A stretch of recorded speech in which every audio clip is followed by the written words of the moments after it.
In the south of Finland, about 15 kilometers northwest of the town of Heinonen, there's a small lake called Imjärvi, and around it the kind of forest that covers most of that country, birch and spruce and pine standing close, going on for miles. On the 7th of January 1970, it was deep winter there. The temperature that afternoon was around minus 17 degrees. The sky was clear, there was no wind, the snow was deep and dry, and the light was already starting to go, the way it does in a Finnish January by the middle of the afternoon. 2 men were out skiing in it. The first was Aarno Heinonen. He was 36 years old, a forester and woodcutter, and a serious cross-country skier, the kind who raced. The second was Esko Viljo. He was 38, a farmer. They were neighbours. They knew that stretch of forest the way you know the ground you've worked and crossed your whole life. At about 4:45, they came down a small slope and stopped to rest in a clearing.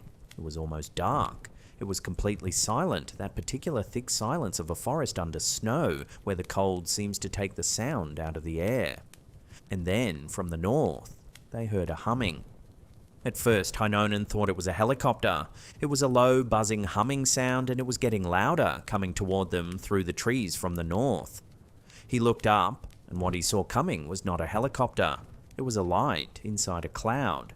A luminous red-grey mist was moving through the sky toward the clearing, and it was glowing from within, and there were what the 2 men later described as puffs of smoke coming off it as it came. It swung down in an arc, it came lower, and as it dropped toward the clearing, the mist began to thin, and something inside it became solid. It was a disc, a metal disc-shaped craft, perhaps 3 meters across, call it 10 feet. It had a domed top. It had 3 rounded bumps on its underside and a tube about the width of a hand coming straight down from its center. It came down through the last of the light, and it stopped, and it hung there 3 or 4 meters above the snow, right over their heads. Heinonen's own description of how close it was has stayed with the case for over 50 years. It was, he said, so near that he could have reached up and touched it with his ski stick. And then the humming stopped. That's a detail worth sitting with. The sound that had filled the whole clearing, that had come on like an engine, it cut out. And what was left was that deep winter silence again, except now there was a metal object hanging silently in it a few feet over 2 men who had come out to ski.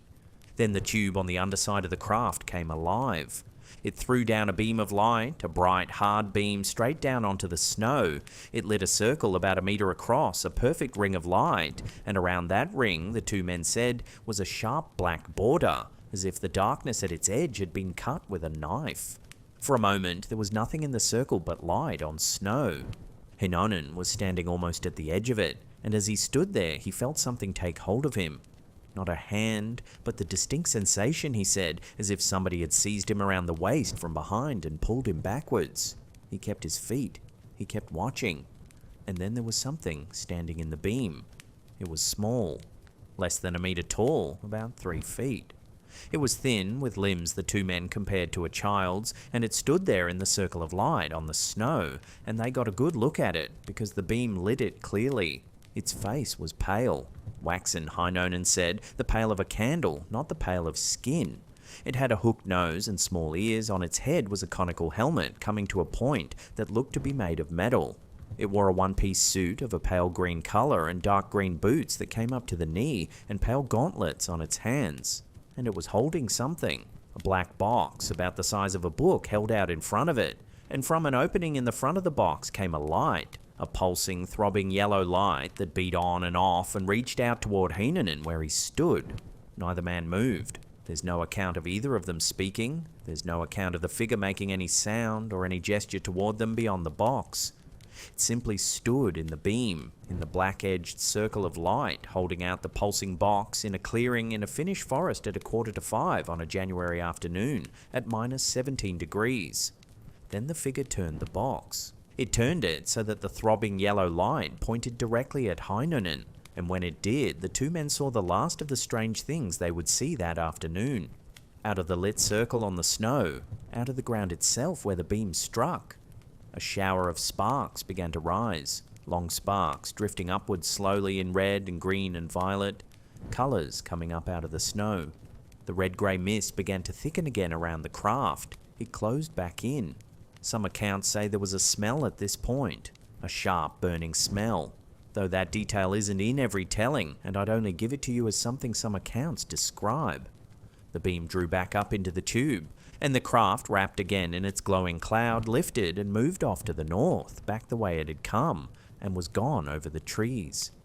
The whole thing, from the first humming to the last of the light going, had lasted only a few minutes. Heinonen tried to ski forward toward where the figure had stood. He couldn't. His right side had gone, his right leg was numb and stiff and would not carry him, and he went down into the snow. Viljo got to him, and the two of them, in the last of the light, in the deep cold, began the slow business of getting home, one man half carrying the other, perhaps 3 kilometers through the forest, in the dark. By the time they reached Heinonen's house, both of them were feeling it. That night, both men were ill. They had headaches, their joints ached, they felt weak and wrong. Heinonen was worse. He was confused and he was sick, vomiting, unable to give a clear account of himself. And Viljo, the farmer, the steadier of the two, found that his face had gone red and swollen. A local doctor, a man named Pauli Kajanoja, came and examined them both. He gave them something to calm them and let them sleep. And afterward, when he'd had time to think about what he'd seen, he said something that has hung over the case ever since. He said their symptoms resembled radiation exposure and he was careful about it. He said it looked like radiation.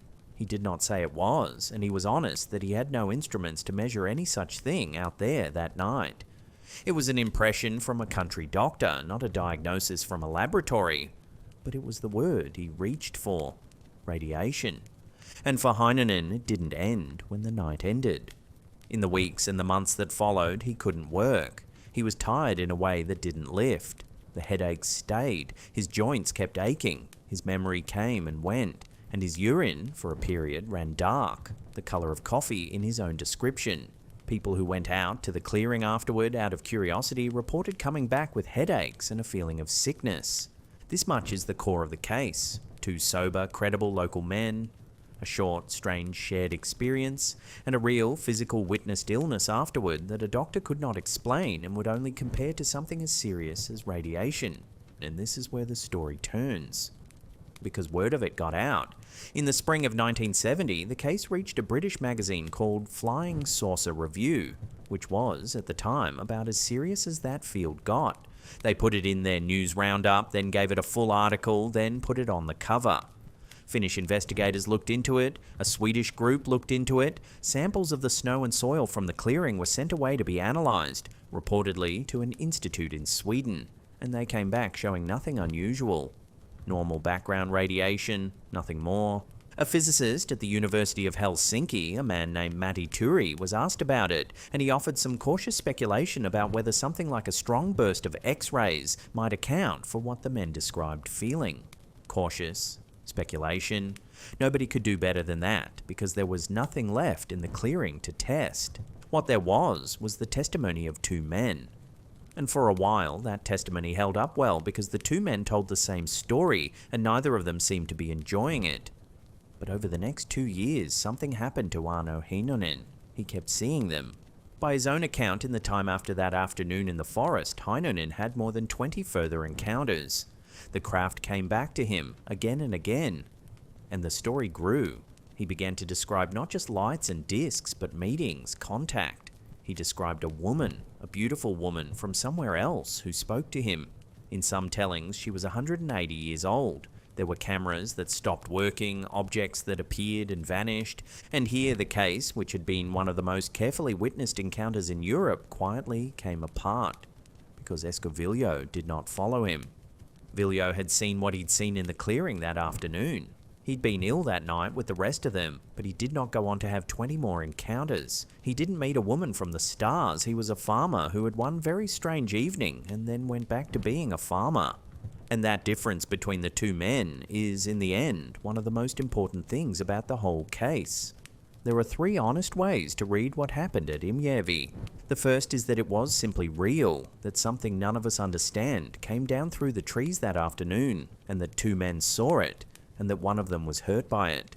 The The strength of this reading is the quality of the witnesses in that first hour, and the fact of the illness, and the doctor and the two other people miles away, a farmer's wife and a boy gathering firewood, who reported seeing a strange light in the sky over Imjärvi that same evening.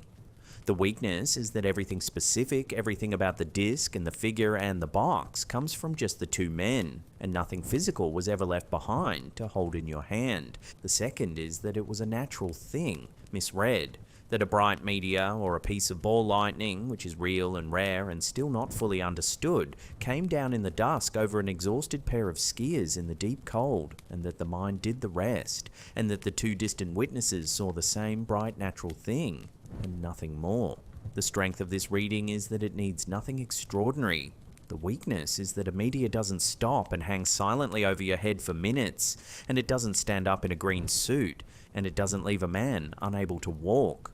The third takes the illness on its own terms.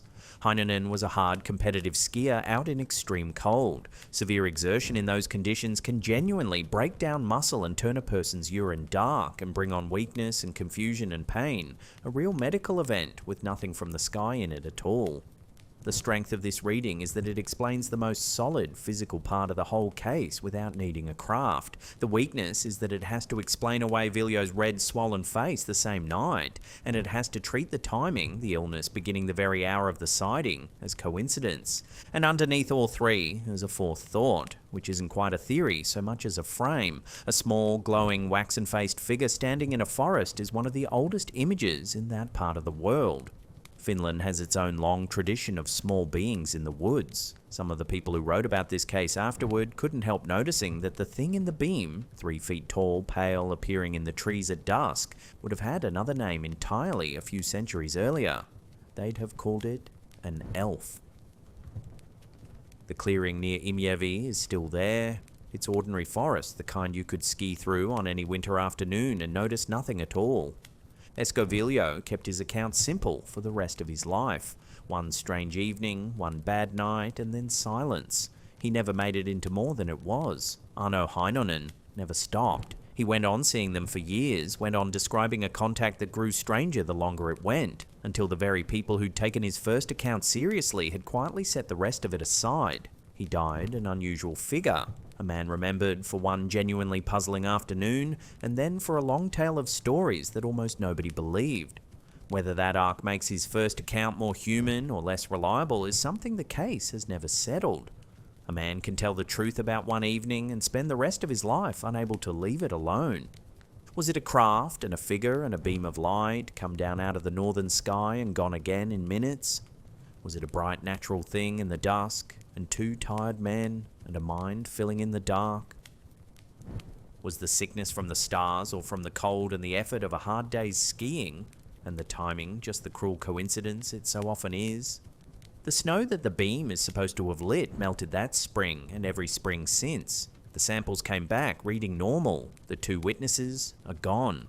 What's left is a clearing in the south of Finland, quiet under the trees, where two men once stopped to rest on a January afternoon and looked up at a humming in the north. The forest, as it always does, has kept the rest to itself.